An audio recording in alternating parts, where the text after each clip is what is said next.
Welcome to the 21st Century Business Forum. I'm your host, Jon Gordon, and today our guest is Steve Cannon. Steve is the former CEO and president of Mercedes and the current CEO of the AMB Group. Steve shares a lot of wisdom and insights on leadership, culture, and building great teams. Steve, thanks for joining us today.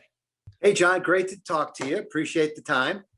Steve, it's great to have you. Steve, you had an amazing experience at the West Point Academy. You're a graduate of there.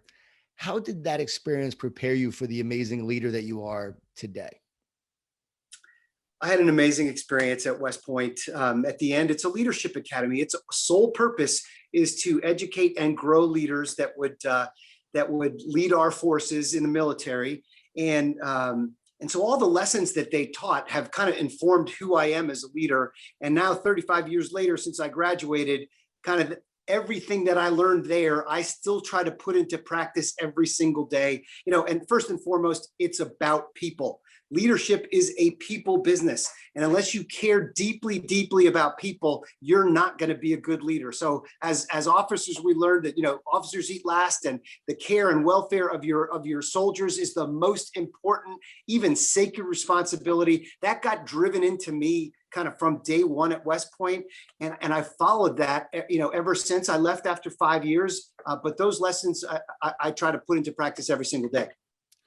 You're the former president and CEO of Mercedes and the current CEO of the AMB Group. Can you talk about leading these two organizations and some of the things you took with you from West Point that you put into practice as the leader of these amazing organizations? Right. So two completely different businesses, right? CEO for Mercedes-Benz USA. So I'd been in the car business my whole life, but there it was about creating a phenomenal experience for people that plunk $100,000 down for an amazing Mercedes-Benz. And then I pivoted over into the sports business, where it's about bringing people together. It's about creating a phenomenal fan experience. So moving from customer experience to fan experience, that felt very familiar to me. But at the end, it's really about creating a vision. What leaders do is they've got to create a compelling vision that can rally the entire organization. And for me at Mercedes-Benz, our vision was to create the most phenomenal customer experience in the business, to benchmark against the best out there, whether the best is the Ritz-Carlton or name the best customer service brand. That was our vision there. And then I carried a very similar vision into the sports business. When we opened our stadium, we said, we're a stadium that aspires to be a Ritz-Carlton. We're not in the sports business, we're in the hospitality business. So the degree to which we can create phenomenal experiences for our guests, to welcome them with eye contact and with smiles, and create that overall experience. I can't affect whether the team wins or loses, but I can affect the experience that people get every time they come in contact with us. So for me, it's about creating that compelling vision. And whether it's with cars or it's with sports, that's kind of what we had in common. When you first take over an organization, what do you do as a leader to make sure that you start to connect with the people, the vision, and the purpose? So for me, in joining organizations, one of my leadership beliefs is that you listen more than you speak.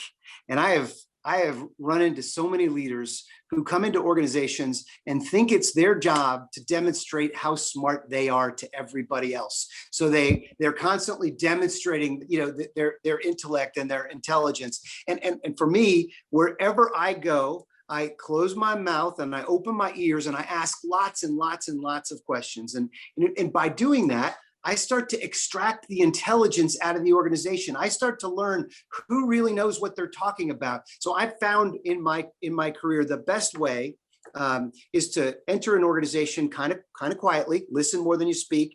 And I learned that in the military because as a brand new lieutenant about to take over a platoon or a company with soldiers out there that have been there for 20 years and have forgotten more than you know, if you come in with your mouth open too much, you're going to have a harsh awakening. So that lesson has served me well in both the military and in the civilian world.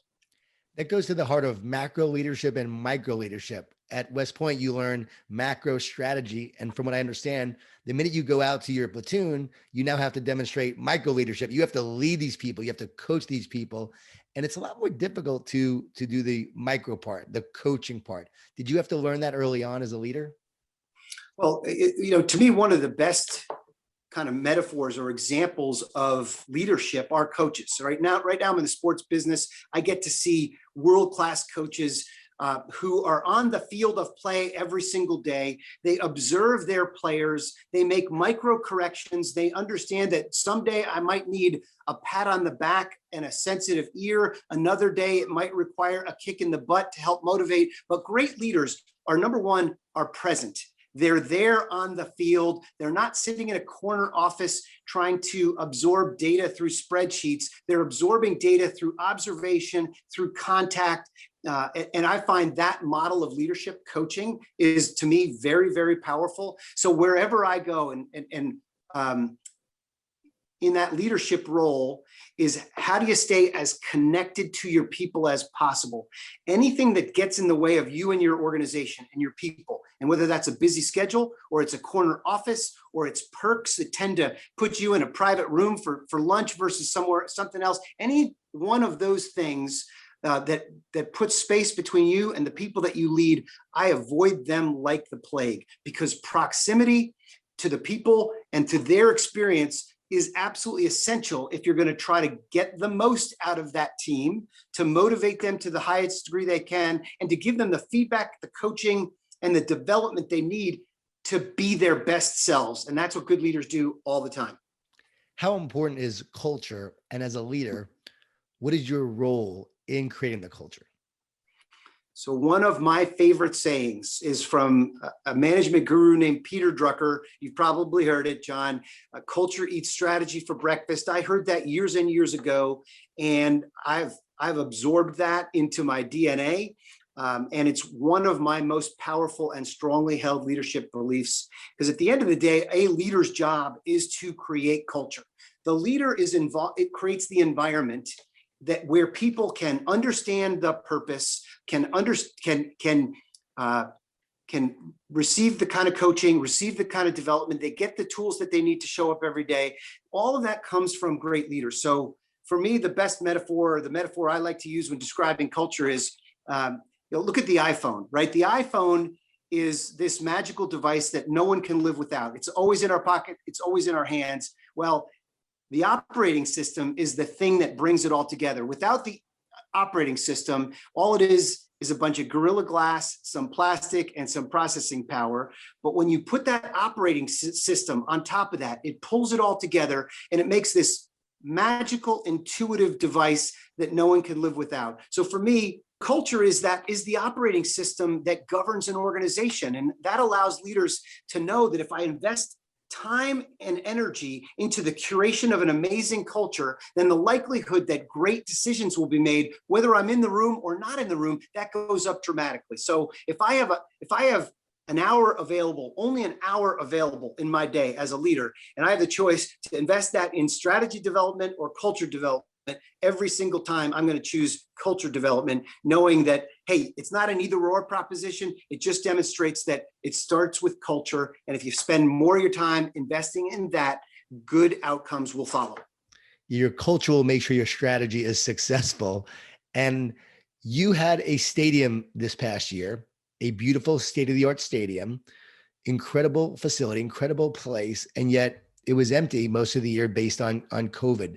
As a leader, how did you navigate that challenge with your team, and how did you stay positive throughout that process?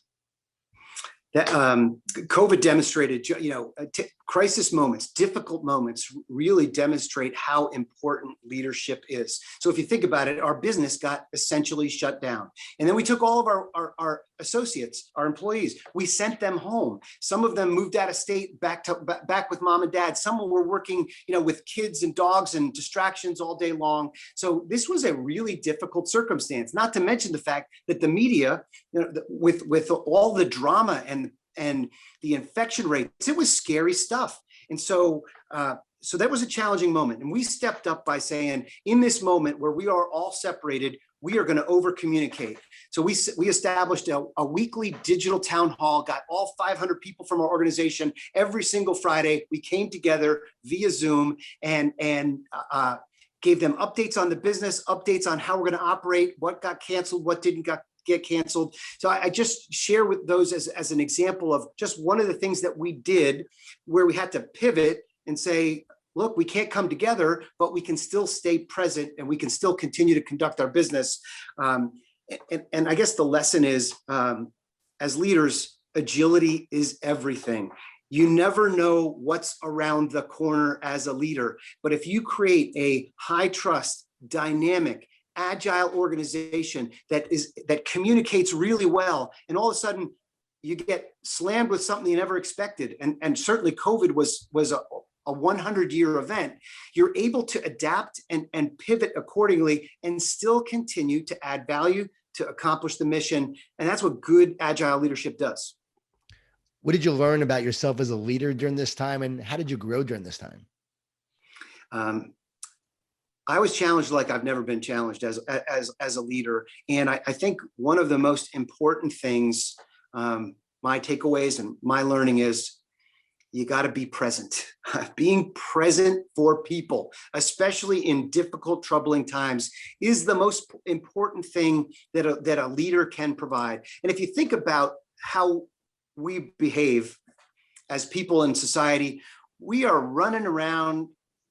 We're all overprogrammed. We're all too busy. We're all checking our emails probably 1,000 times more than it needs to be checked. We all think that text needs to be responded to in a nanosecond. And I've actually seen leaders in meetings with their people stop their meeting and check their iPhone and go check their email.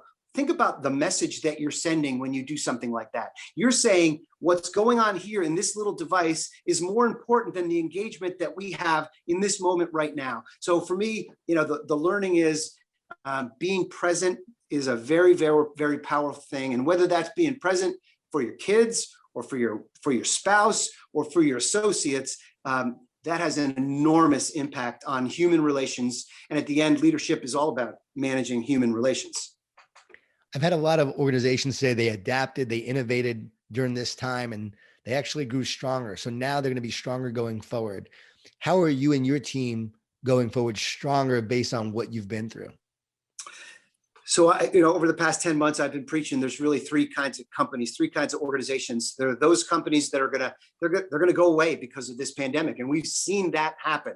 The category 2 is the kind of company that are going to hold on for dear life and make it through and hope for a better day, but won't be better off on the other side. And then there are the other companies that lean into this moment, that communicate, that adapt, and that innovate. And they're going to come through this challenge, through this kind of crucible of fire, and they're going to be stronger and better. So I've been preaching for the last 10 months, we're going to be that third type of company, and we're going to do it by innovating. And so some of the things that we had to do when we shut our stadium is, how do we create an environment in COVID where mass gathering is the enemy, right? I mean, think about it. Super spreader events. How many times have you heard that spoken about in the media? So we had to really lean into the moment, and gosh, we did some pretty cool things from cashless. So we went completely cashless the year before. So no touch, no queuing.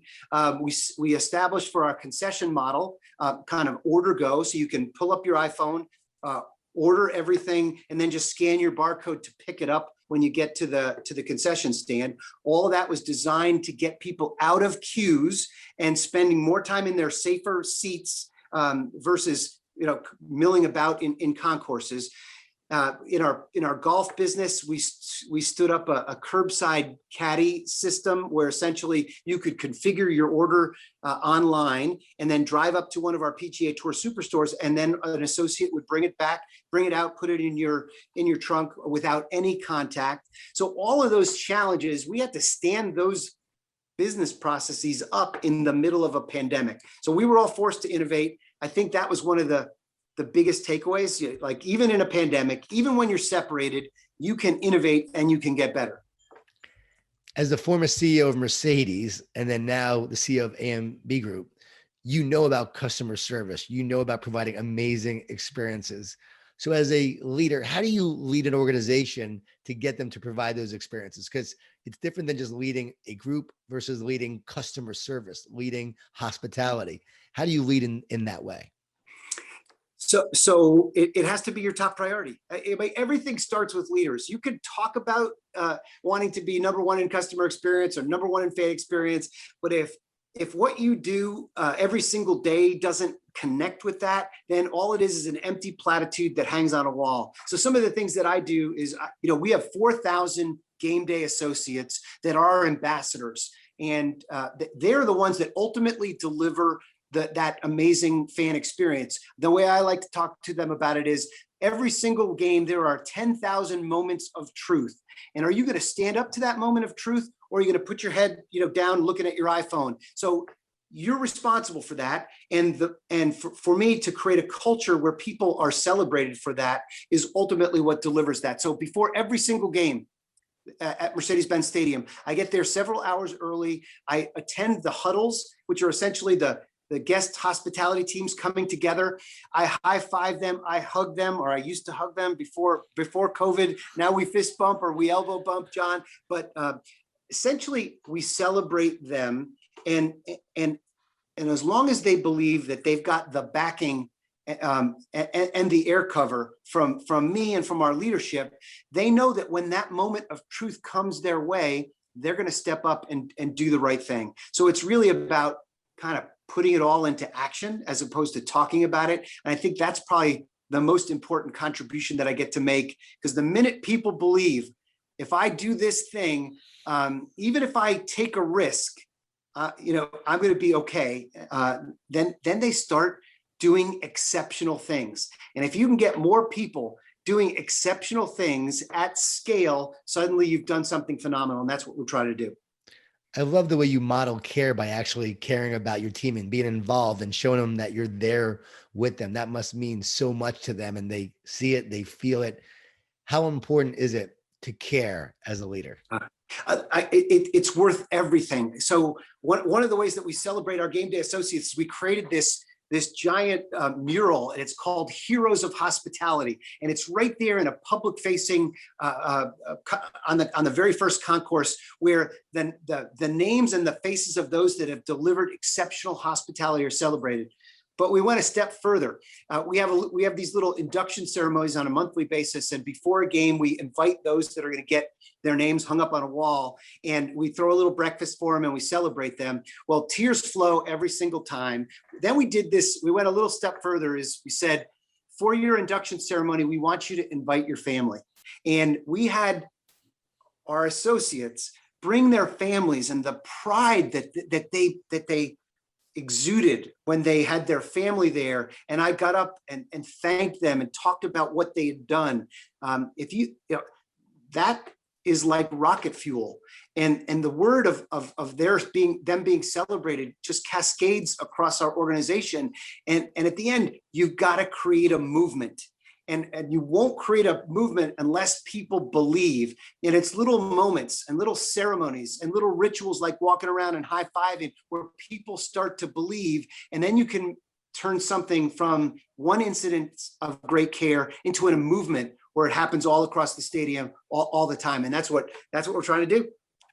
I just had the visual of that. It is so powerful. I often say that leadership is a transfer of belief. As a leader, how do you transfer your belief to the people that report to you and also to the entire organization? Yeah.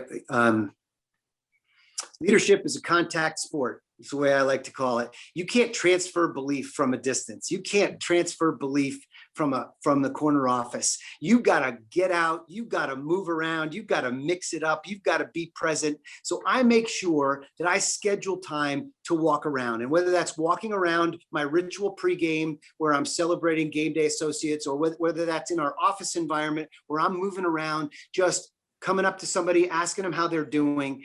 It's so for me, the transfer of belief can only be done through proximity, through contact, through constant example, role modeling. And once again, over time, that starts to absorb itself into an organization, and that belief system, as that increases, great things happen.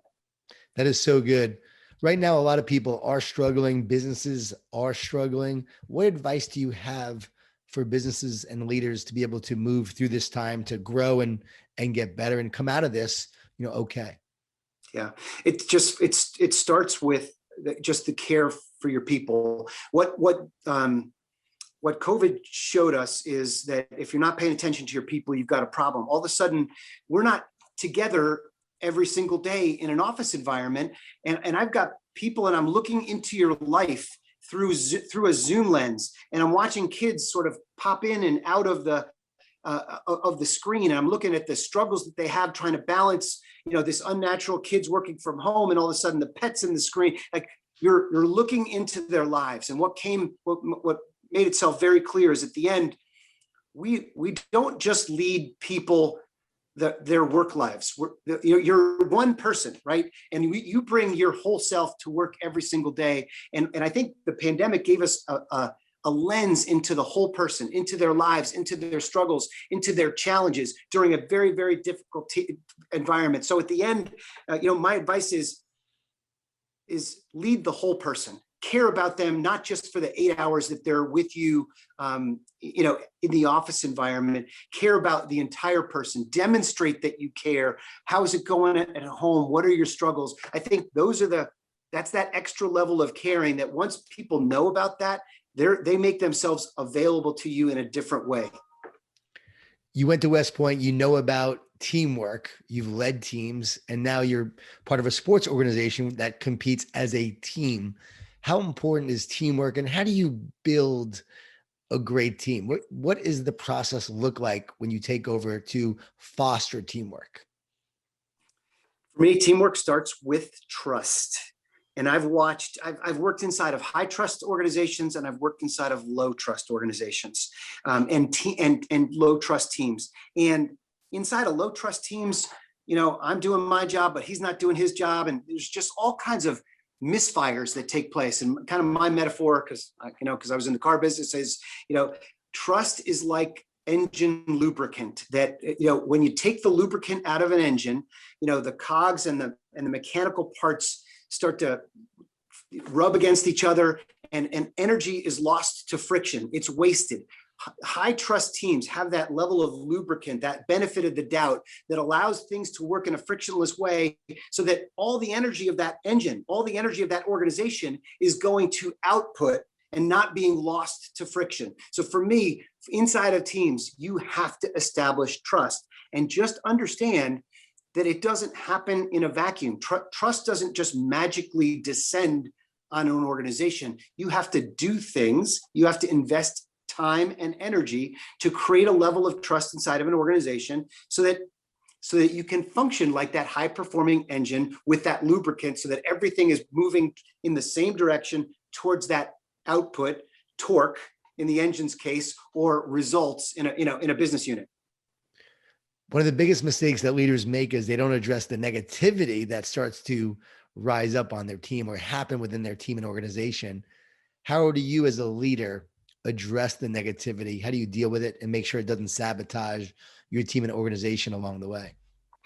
As a leader, you got to have a lot of listening posts. I establish listening posts inside of organizations where I can hear things. And as long as I've got the likelihood of me hearing about either resentments being built up or negativity starting to, increase inside of an organization, I can proactively begin to address them. So it's really important to have listening posts. So for me, I spend a lot of time doing what I call CEO skip level lunches. So I grab randomly selected group of 10 people from different disciplines, and on a very regular basis, we sit together and I just say, all right, this is your time. Tell me what's going on. What's good about the organization? What's not great? How can I be better? What resources are missing? So that's a listening forum.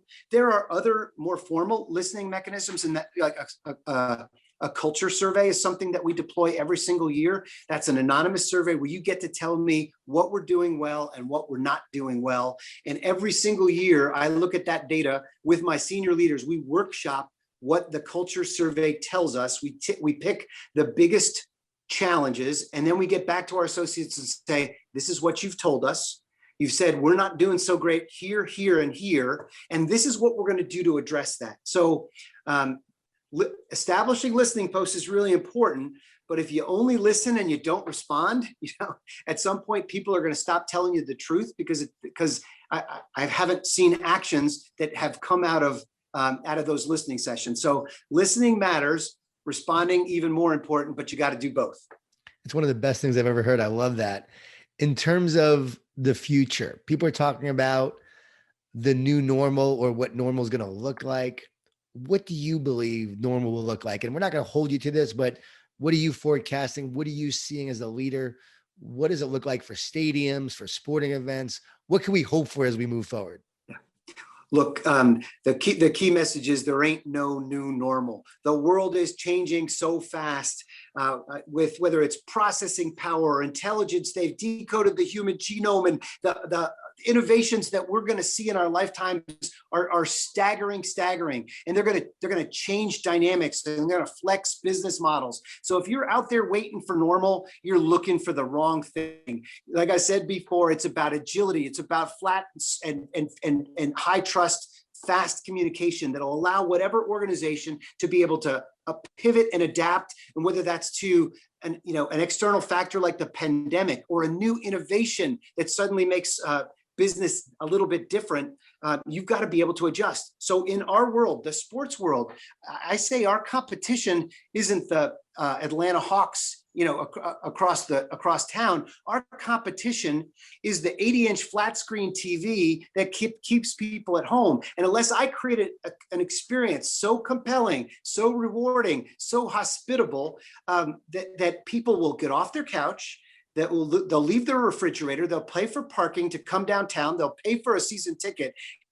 That's a high bar. So I use that as an example to say an innovation like a flat screen TV that now costs only a couple $100 and everybody can afford it. And I've got this amazing immersive sports experience in my living room has suddenly raised the bar for the fan experience that we need to deliver at Mercedes-Benz Stadium every time we open up our gates. So there ain't no new normal. And as long as you stay innovative, stay agile, whatever the world or the competition sends your way, chances are you'll be able to overcome that and adjust and drive success. So you're telling your team and organization, we don't know what the future holds, but we are going to adapt and be ready for it. And with our teamwork, our leadership, our culture, we'll find a way forward through it, right? Yeah. I mean, look at so I just left the car business and I used to preach to the team. If you think about the last 150 years, all we've been doing is perfecting the internal combustion engine. Now we're seeing autonomous driving. We're seeing electric driving. We're seeing more change in our industry. And I've said in the next 10 years, we'll see more change than the previous 150. So change is part of our future, and the ability to adapt and to pivot in an ever-changing environment is a business virtue that every organization should strive for. Is trust the most important component of leading through change? At the end, trust is the lowest common denominator. It's the foundation upon which everything is built. Leadership is a contract. I will provide you insight, great leadership resources, and you will bring your best self every day and provide all of those inputs. So it's a contract, but a contract at the end, a handshake is built on trust. If I don't believe that you're going to bring it every single day, then we don't have a contract. So at the end, I agree with your premise. The foundation upon which great organizations are built starts with trust. Steve, we always like to leave people with some takeaways that they can take with them for their teams, their organizations, their families. What are 3 takeaways that you can share in terms of how we can get better and move forward as a person, family, company, organization, you name it? How can we get better? Sure. So I have a set of leadership beliefs that I talk about all the time that sort of inform how I show up as a leader every single day. I shared with you one, so I'll leave you again, listen more than you speak. The only way you're learning and growing is when you're listening. If you're talking all the time, all you're doing is validating that which you already know. So the ability to close this part open up this part, absorb inputs from other people who've got different backgrounds, different insights, different experiences. That's your only way to get smarter. So listen more than you speak. Culture eats strategy for breakfast. If I have 10 minutes to spend and I can spend it on only one thing, invest in culture, in creating that amazing operating system that governs your organization. And at the end, it's all about people. So take care of people.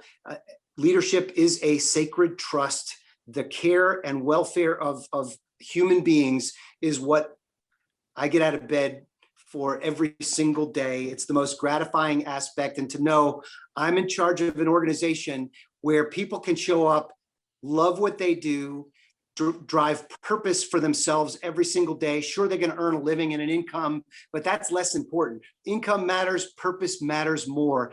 So drive and find a way to create that purpose-driven environment. That's so good, Steve. What are you excited about as we move forward? Yeah, I'm excited about the challenge of the day. Every day I wake up and think, all right, today we can get better. I mean, but if you talk about most coaches, it's about what can we do better, and there's always something. So, my boss talks about it all the time. Arthur Blank. One of the things that has driven him in his whole life is there is no finish line. And I love that because, I'm an athlete. I've run marathons, and we all know inherently that you're never done. You can always get a little bit better. There is no finish line. And the minute you start thinking, I'm there, that's the day you start falling back. So for me, I get out of bed in the morning thinking, what can I do better? And that gets me excited. Steve Cannon, thanks for making us better today. I know that I am, and we appreciate you. Thank you so much. John, thank you. Appreciate it. I also appreciate our viewers for watching and want to thank our sponsors for making this podcast possible. Join us next month, where our guest will be Brian Solis, a renowned digital anthropologist and futurist. Brian will be talking about the future of digital business and the disruption that's happening and how it impacts you and your business. Hope to see you there.